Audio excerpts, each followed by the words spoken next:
दोस्तों, यह कहानी उत्तराखंड के रुड़की की है, जहां 20 साल की एक लड़की सीमा अपनी कॉलेज की पढ़ाई के लिए आई थी। सीमा न केवल बेहद खूबसूरत थी, बल्कि पढ़ाई में भी अव्वल थी। कॉलेज में नई होने के कारण उसके ज्यादा दोस्त नहीं थे। वह बस अपने क्लास में जाती और पढ़ाई में मन लगाती। इसी दौरान उसकी मुलाकात कॉलेज के रिसर्च डिपार्टमेंट में काम करने वाले एक लड़के कैलाश से हुई। कैलाश उम्र में सीमा से थोड़ा बड़ा था। सीमा अक्सर अपने प्रोजेक्ट और पढ़ाई के सिलसिले में उससे मदद मांगती और कैलाश भी उसे हर बार खुश होकर मदद करता। धीरे धीरे दोनों की मुलाकातें बढ़ने लगी। इन मुलाकातों ने जल्द ही उन्हें अच्छे दोस्तों में एक दूसरे के साथ बात करना दोनों को बेहद अच्छा लगने लगा। उन्हें पता ही नहीं चला कि उनकी दोस्ती कब प्यार में बदल गई। कैलाश सीमा से इतना प्यार करने लगा कि अब वह उसे खोने की बात सोच भी नहीं सकता था। एक दिन उसने हिम्मत जुटाकर सीमा को शादी के लिए प्रपोज किया। कैलाश ने कहा कि वह उसे तहे दिल से चाहता है और अपनी पूरी जिंदगी उसके साथ बिताना चाहता है। सीमा भी कैलाश से प्यार करने लगी थी, इसलिए उसने बिना किसी झिझक के शादी के लिए हां कर दी। लेकिन दोस्तों, यही वह पल था जहां से उनकी कहानी ने एक भयानक मोड़ लिया। सीमा की हामी के बाद कैलाश बेहद खुश था। उसने तुरंत ही रुड़की से दिल्ली तक की ट्रेन की 2 टिकट बुक करवा ली। वह चाहता था कि दोनों दिल्ली जाकर शादी कर लें। कैलाश ने सीमा को इस योजना के बारे में कुछ नहीं बताया। उसने सोचा कि दिल्ली जाने का बहाना बनाकर सीमा को सरप्राइज देगा।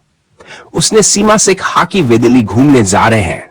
सीमा पहले भी कैलाश के साथ घूम चुकी, इसलिए वह तुरंत तैयार हो गई। लेकिन दोस्तों, जिस दिन शाम को ट्रेन थी, उसी दिन दोपहर में सीमा के मम्मी पापा अचानक कैलाश के घर पहुंच गए। कैलाश को उनका आना थोड़ा अजीब तो लगा, लेकिन उसने उनकी अच्छी खातिरदारी की। बातचीत के दौरान सीमा के पापा ने कैलाश को एक शादी का कार्ड थमाया और कहा, हमने सीमा की शादी तय कर दी है। यह शादी उसकी मर्जी से ही हो रही है।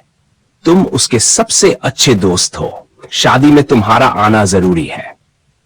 यह सुनते ही कैलाश के पैरों तले जमीन खिसक गई। वह सोचने लगा कि ऐसा कैसे हो सकता है। जिस सीमा के साथ वह अपनी शादी का सपना देख रहा था, उसकी शादी का कार्ड आज उसके हाथ में था। सीमा के माता पिता के जाने के बाद कैलाश के मन में सवालों का तूफान उठने लगा। वह सोच रहा था कि सीमा ने उसे अपनी शादी के बारे में कुछ क्यों नहीं बताया। उसके मन में गुस्सा भी था और दुख भी। कैलाश ने सोचा कि सीमा के घर वाले शायद जात पात में यकीन करते हैं, इसलिए उसने परिवार के दबाव में यह फैसला लिया होगा। उसने तय किया कि वह सीमा से इस बारे में बात करेगा। शाम का समय था। कैलाश और सीमा योजना के मुताबिक रुड़की रेलवे स्टेशन पर मिले। कैलाश ने ट्रेन की टिकट बुक कर रखी थी और दोनों दिल्ली जाने के लिए ट्रेन में सवार हो गए। जैसे ही ट्रेन चलने लगी, कैलाश ने सीमा से बात शुरू की। उसने कहा, दोपहर को तुम्हारे मम्मी पापा मेरे घर आए थे और तुम्हारी शादी का कार्ड देकर गए। सीमा यह सुनकर चौंक गई और उसका चेहरा उतर गया। कैलाश ने उसे अपने प्लान के बारे में बताया कि उसने दिल्ली जाकर शादी करने की योजना बनाई थी। उसने शादी का रजिस्ट्रेशन भी करवाया था। लेकिन सीमा ने तुरंत कहा, यह असंभव है। मेरे घर वाले कभी दूसरी जाति के लड़के से मेरी शादी के लिए नहीं मानेंगे। मैं तुमसे शादी नहीं कर सकती। हमारा रिश्ता दोस्ती और प्यार तक ही सीमित था।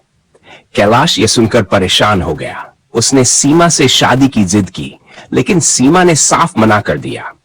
वह कहने लगी कि वह अपने घर वालों के खिलाफ नहीं जा सकती और उसने खुद ही इस शादी के लिए हामी भरी थी। यह सुनकर कैलाश का गुस्सा बढ़ गया। ट्रेन के अंदर उनकी बहस इतनी बढ़ गई कि अन्य यात्री भी उन्हें देखने लगे।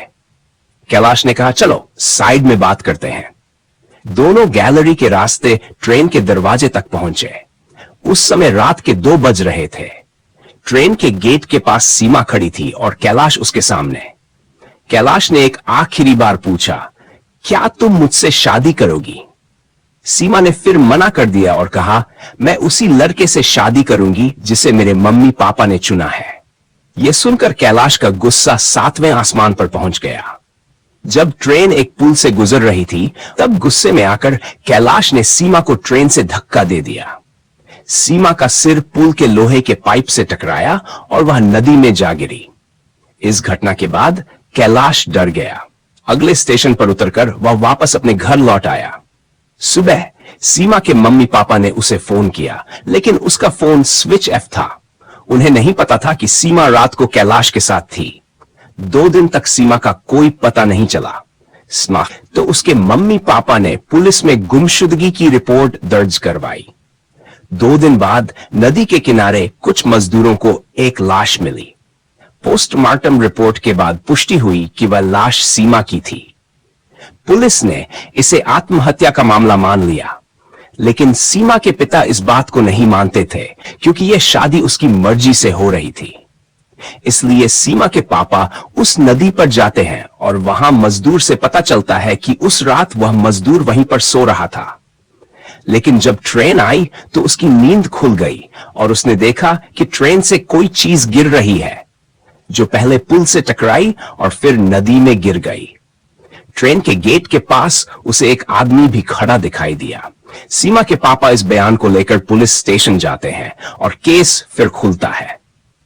पोस्टमार्टम की रिपोर्ट की बारीकी से जांच करने पर पता चलता है कि सीमा के सिर के पीछे चोट लगी थी। अगर कोई इंसान ट्रेन से कूदता है तो उसके सिर के पीछे चोट नहीं लग सकती। इसी एंगल से जांच की जाती है और पता चलता है कि सीमा के साथ कैलाश नाम के लड़के की भी टिकट बुक थी। पुलिस कैलाश के घर पहुंचती है और उससे पूछताछ करती है। कैलाश कहता है कि उसे सीमा के बारे में कुछ नहीं पता। फिर जैसे ही पुलिस कैलाश का लैपटॉप चेक करती है तो उन्हें सीमा और उसकी कुछ प्राइवेट तस्वीरें मिलती हैं।